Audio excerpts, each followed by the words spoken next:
Okay, so I kind of been having this one's going to be a bit of a dark one.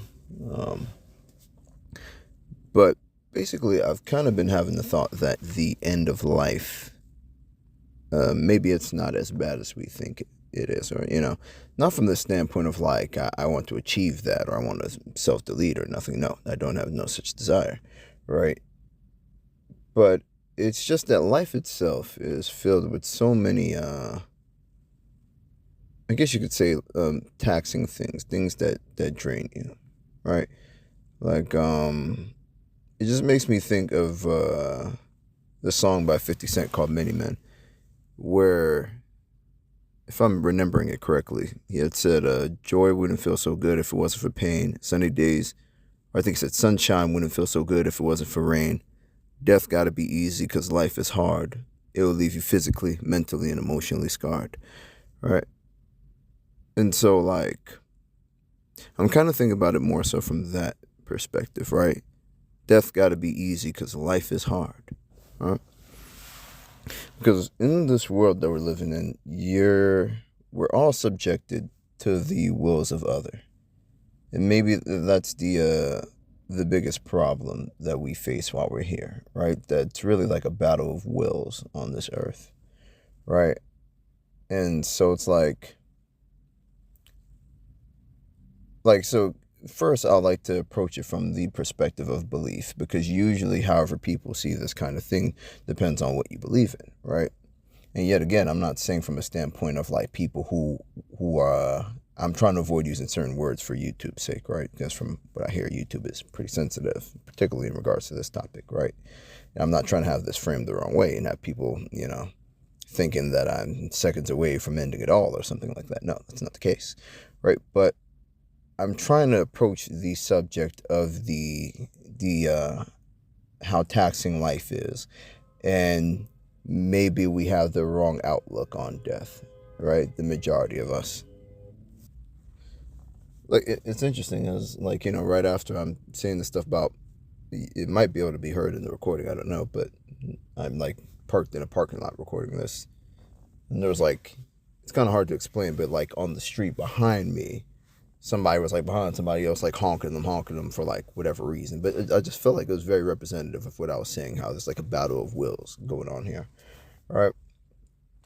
And I think it kind of leads into the whole uh, talk, or kind of like something that's going to be a constant theme that I talk about, which is like, the dissatisfaction that people have with life at this moment, or, the expectations versus the reality that we have, right? And just all the things that you have to deal with while you live, right? But maybe probably the most taxing thing uh, is money, right? And how money really decides our lives, whether we like it or not, right? And it's not necessarily money per se, right? Because what's the reason we need money for, right? What's the reason we want money for, right? On the basic level, it's, well, first off, you get hungry, right? And majority of people, we don't know how to grow and make our own food, right? The next thing is you need shelter, right? Because if you sleep outside, you can get attacked by animals, bitten up by bugs and stuff, other people, right? You can just like look up the stories of homeless people and how they have to live, right? Right. So, and majority of us don't know how to put together and build our own shelter. We don't know how to make our own homes and stuff like that. Right. And then the next thing would probably be transportation. Well, not probably, it is transportation, and that you have to be able to move, right? In any and all things that you're trying to get done, right? Like, so whether that be like a car or, transportation period, because, just with, due to the other two needs, right? You kind of have to be able to get around and move around, right? And if you can't get around and move around, it's going to be hard for you to, do anything. Just look at the lives that paraplegic people have to live, right? There's people who, from the day they were born, they're paralyzed from the waist down. And due to their inability to transport themselves simply through the form of walking, they have to depend on other people for the rest of their lives, right? And so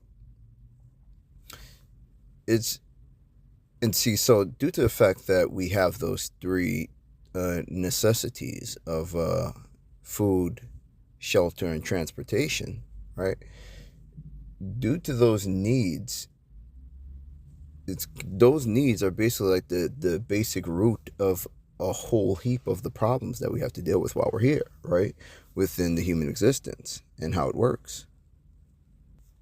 Right. And due to the fact of us needing those things, that's what leads us to having to depend on other people, depend on systems, right? So these are all the things that add into the issues that come into play, right?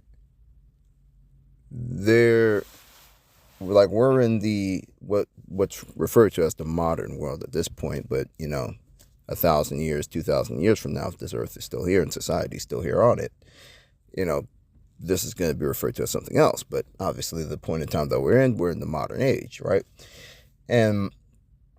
But there are time periods from the beginning of time, people had to depend on other people in some way or depend on a society. Like, there's very few people who are able to just live and be on their own. I'm pretty sure it's been done, but out of the trillions of people who have existed in all of humanity, I'd take a wild guess and say that it's less than 10,000 people. Pretty sure it's less than 1,000 people who are able to live and survive completely on their own, right?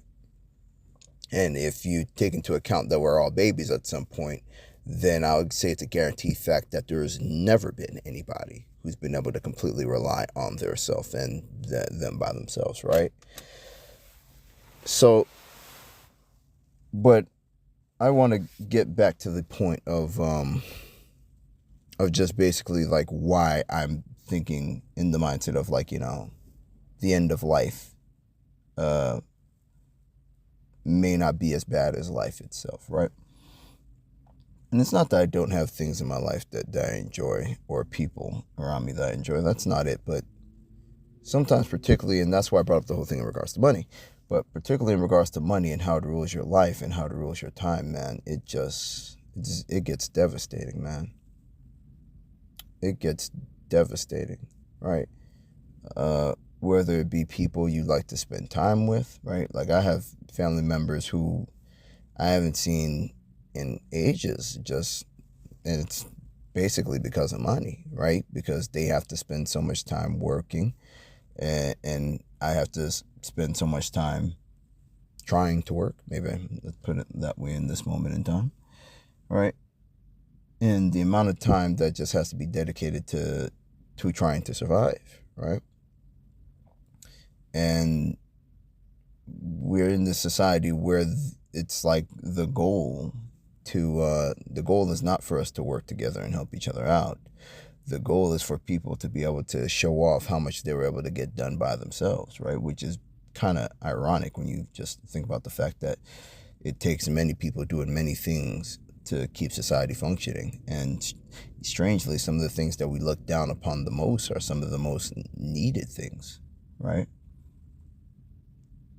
Like just the simple fact that it's not seen, and not saying it should be seen as a glamorous thing, but at least it should be seen as honorable, right? Like people who work as plumbers, oil rig workers, HVAC workers, right?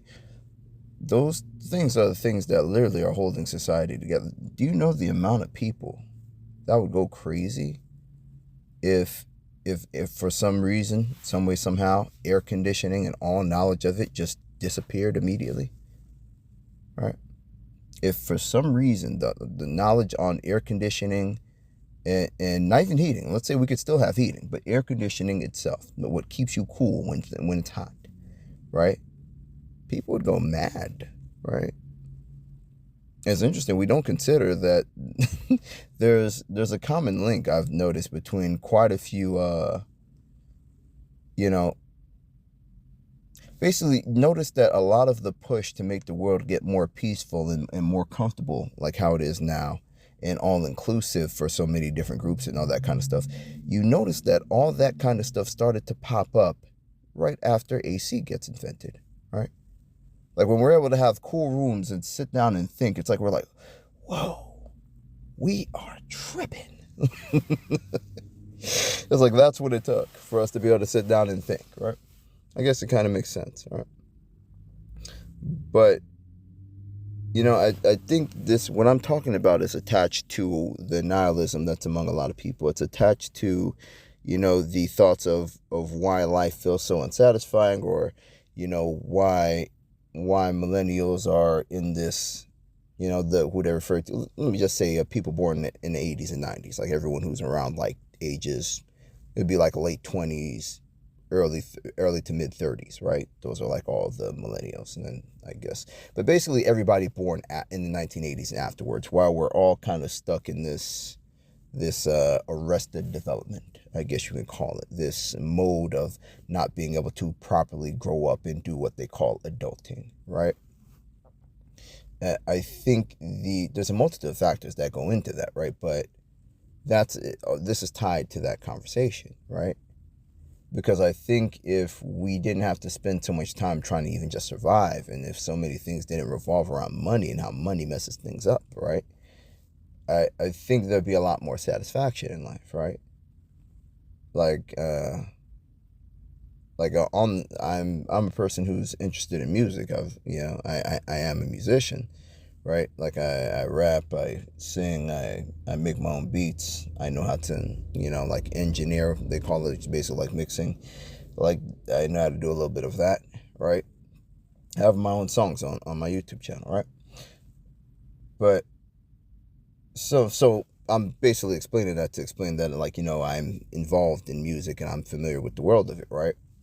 And one of the most problematic things, because it's a common conversation because this goes into this conversation too, about how things have just generally have gotten worse, particularly say in regards to art, movies, music, and all that. A lot of people like to say it's not made like it used to be made and all this kind of stuff, right?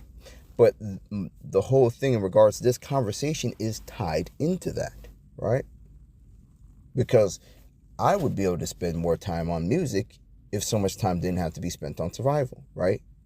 If things weren't at the point where I can't even sit down and focus on making a beat with my whole entire, mental energy, because, I've been working on music for so long and I haven't made a living off of it, right? And so, and also in regards to why music has gotten, perceivably worse, right?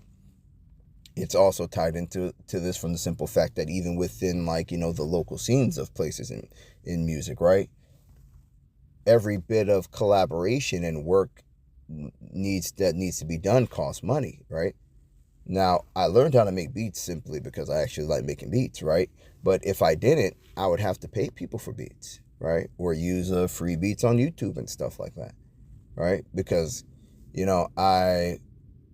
I've been involved in my local scene a little bit, very tiny bit, not as much as other people. But I remember I went to this showcase for producers before, right? And I met quite a few other producers there, right? And the interesting thing is that granted, like some of them are guys who got songs with, some of them have songs with Kodak Black and like big rappers like that, right? But most of them don't. Most of them are, I'm not trying to be insulting to them, but they're regular guys. They're not producers that you could name like Metro Boomin or Sunny Digital or something like that, and people would know the name, right? But, everything they do, they want to be paid for. Everything they do has a charge to it, right? There's no ifs, no ands, or no buts for a lot of them, right? It's the same thing with recording music, right? I learned how to record my own songs simply because every studio, I have to pay money, right? Now, granted, that's not saying that engineers and people who record people's music shouldn't be paid. That's not what I'm saying, right? But it's all the cost around it, because the costs don't just stop there. It'd be one thing if there are only cost in regards to putting together music, right? But there's also cost in getting your music out there, right? Which is why, the venture of being a musician is something that's really only taken on by people who have a passion for it or people who have the money for it, right? Which is that second thing I said is another factor in regards to the conversation of why music has gotten worse, right? Because most of the artists say, particularly in a genre like rap, that's why a lot of gangster rap has taken over a thug rapper or trap rappers, I guess what we'd call it now, right? Because scammers, drug dealers, those types are the only types who are pulling in enough money and have the extra revenue to spend on all that stuff, particularly in regards to music promotion, right? Because, some people don't know this, right? But if you have 100, 200 followers on your Instagram, that's all your friends and family and stuff. Even if all of them decide to like your stuff, that's not going to do it for you in regards to being able to make money from your music, right? And even artists who are signed to labels and artists who are pretty known are having trouble getting streams. And like there's people I personally know of who have around 15,000 followers on Instagram, and they're broke, right? Not even a thing where like they have a little bit of money, or they're from residual streams, they're getting like a little 1,000 per month or some kind of little like part-time job. No, they're broke. They are broke, right? And it may sound like I'm going off into a tangent about how music is getting worse, but this ties back into what I'm talking about in regards to why the end of life maybe isn't as bad as we think it is, right?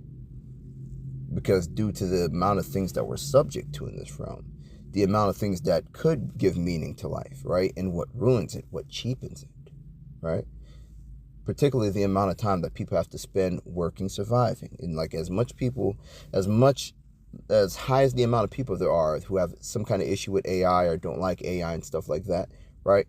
One thing they've been talking about that AI might do, which if it can do this in a good way, at least productively and positively, and maybe it's a good thing, but they're basically saying that like, eventually AI can take care of all the jobs that people have, right? And now a lot of people ask like, well, what are people going to do? How are we going to have money, right? Well, some say that like it'll either be a thing where like people get a universal basic income, which I guess would basically be like welfare for everyone, right?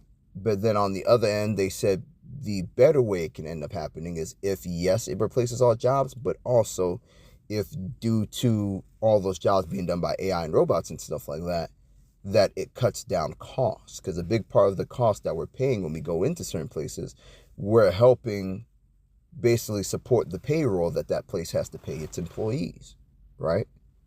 So basically, things that you see at Walmart, say like a $7, $8 box of cereal, that can go down to $2 if the truck that brings it in is driving itself. That could go down to $2 if instead of an employee at every register, all they have is the self-checkout and maybe like 1-2 managers and maybe about 4 employees to handle a couple of things around the store, right? For the cost to cut down dramatically, right? So if it could do that, then I don't think that's a bad thing, right?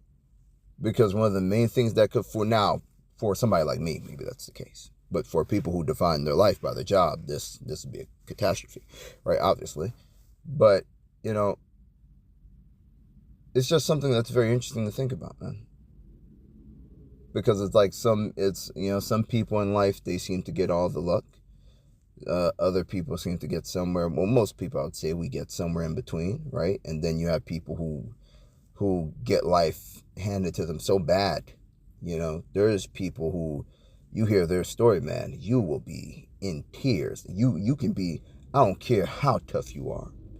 You can be the toughest of the tough. You can be a 7-star military general. You can be so one of those guys that are 6'8", 250 pounds, completely cut with muscle, and all kind of martial arts and can beat people up. There are people, even if you're that guy, right? There are people out there that if you hear their story, your big old self gonna start crying your eyes out, right? There's people whose stories I've heard, who just hearing how life is for them made me start to really question and hate things in this realm, right? Now, me personally, from a standpoint of belief, right? Because I had said earlier that a lot of people can look at this from a belief standpoint, right? But from a perspective of belief, I kind of believe, I don't want to go the route of saying like life is a test, right? But I guess you could say I kind of see more so like this is a sorting realm, right? That's the best way, because now, while I believe the Bible and I believe in the Bible and what it says, I do have the understanding that the King James Bible came out in 1611, right? And now the Dead Sea Scrolls does prove that the Old Testament was, written and created long before that, right? Even before Jesus was born, the Old Testament was done and completed, right? But at the same time, from the time where the Old Testament came to be, going on up until what they call the Nicene Council, right? There have been edits and changes to the Bible for political reasons and political purposes, right? Now, not entirely, right? But I would say maybe a good quarter of the Bible, right, isn't what was either like, edited, attached, right? There are certain things that were taken away, right? What they call the Apocryphal books, right? So basically what I'm saying is I was born in the 1990s, right? So basically I'm wise enough to say that I don't know all and I don't know everything, right? There's even a part in the Bible, I think it's in Ecclesiastes, that explains like, no man has come back from the grave to tell the tale, right? Now, granted, obviously Christians would say, well, then there's Jesus, right? But yet again, you have to remember, none of y'all have spoken to Jesus yourself, right? You know Jesus, not even just secondhand, you know Jesus like third hand, right? Because the scriptures, particularly the parts that are written that are about Jesus, was written, like the Gospels, those are supposed to be eyewitness accounts, right? So basically, and those are eyewitness accounts that were being spoken by, from what I remember, because the names that they have are for different reasons, right? It's not like, because I think, like for instance, I'm not sure if this is exactly it, because this is like a long time ago when I researched and looked into a lot of this stuff.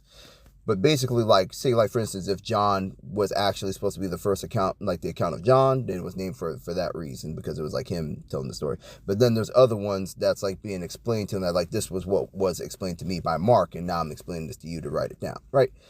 So it's like there's that aspect of it too, right? But the bottom line that I'm trying to get at is that I have not died and come back to tell whether or not what's in the Bible is 100% accurate.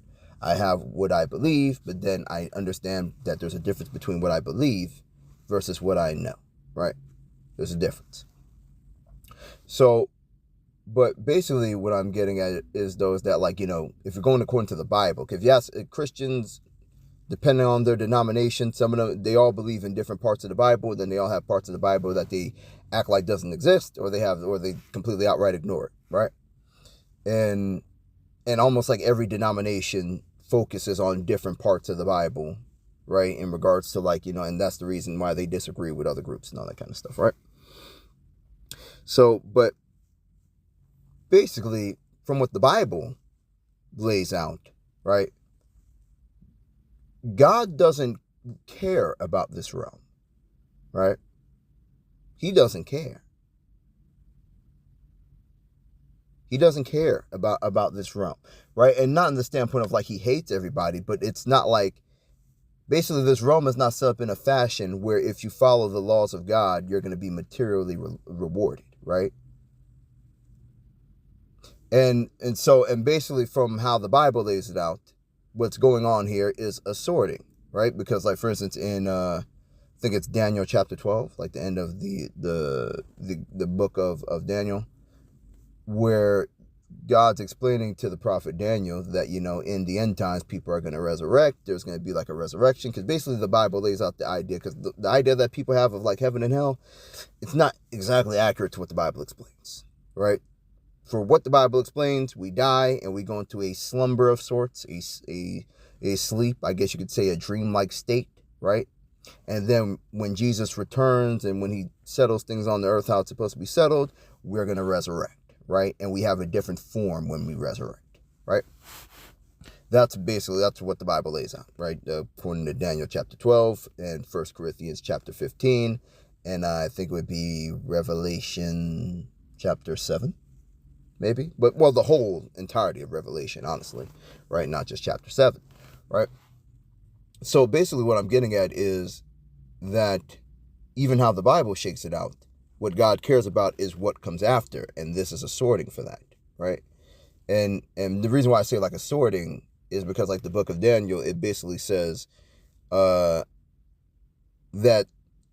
I'm paraphrasing. I'm trying to remember exactly as it was written, but basically it was kind of told to Daniel that people who are more wise, and I guess you could say more following of the laws of God, are going to have a glow to them, a shine to them, right? Some are going to have more shine, some are going to have less shine, some are going to just have shame, right? Now, I'm trying to not go too far into that because that's a whole nother topic to get into, right? But I'm just continuously thinking about how all these things connect to the aspect of, maybe the thing we call death is not as bad as we think, maybe the end of life is not as bad as we think it is, right? And maybe all our senses that we have, well, at least the majority of us, that keep us from just deleting ourselves or want to go over to the other side, right? Beyond the pain of it is, that we're being sorted here, right? And that we're being tested to see what we do despite the conditions, right? Right? Like, think about like how Jesus said it would be easier for a camel to go through the eye of a needle than for a rich man to get into heaven, right? Because people who the more comfort, the more enjoyment you get out of this life, right? The more power that you have, that you're able to use and abuse and please your five senses. The more you have the ability to please your five senses, as the rich do, right? The more it makes you attached to this grievous realm, right? Like early on, before societies were established, people were probably glad to go, right? Not in the sense of like, they're like, whoa, I'm dying. Like, no, but like, more so in that sense of like, like, oh, this is a transition. This is just a part of the experience, right? Now I get to go and be with the ancestors. I get to, to be with the elders. I get to go be with mom and dad, right? Where as far as like, the more people enjoy this life thing, the more grievous a thing death becomes. Why do you think all those rich people are spending so much money to try to figure out immortality, right? They're trying to figure out how to keep themselves youthful, young, that kind of stuff, right? And that's spread into our culture and into society, right? So, I think maybe,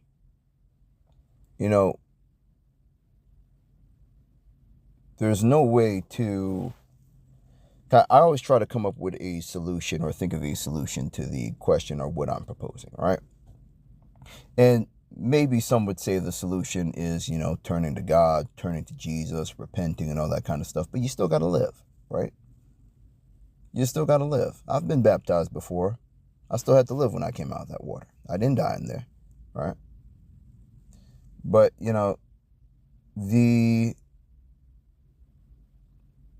because there's like that thing they call on the internet, they call it copium, right?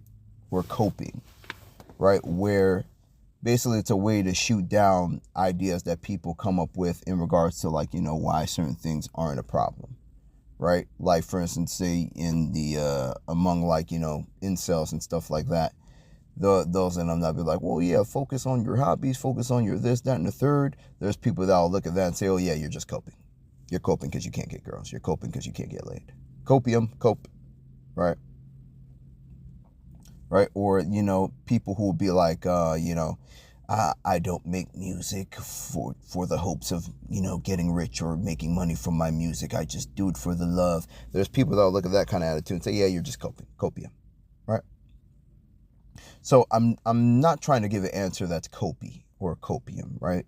Such as, the solution is to, completely give up on materialism, right? So, even though I think we should give up on, our extreme materialism, right?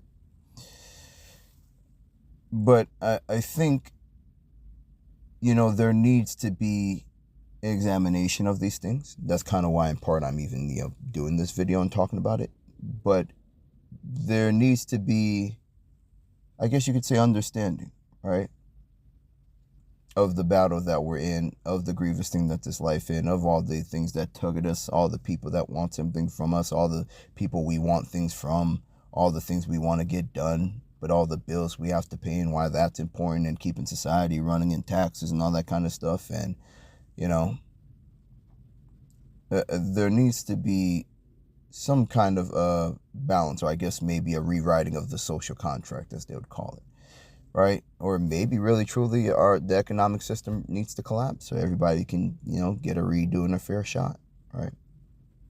But something has got to give, because I think more and more people are starting to think that the end of life might not be that bad.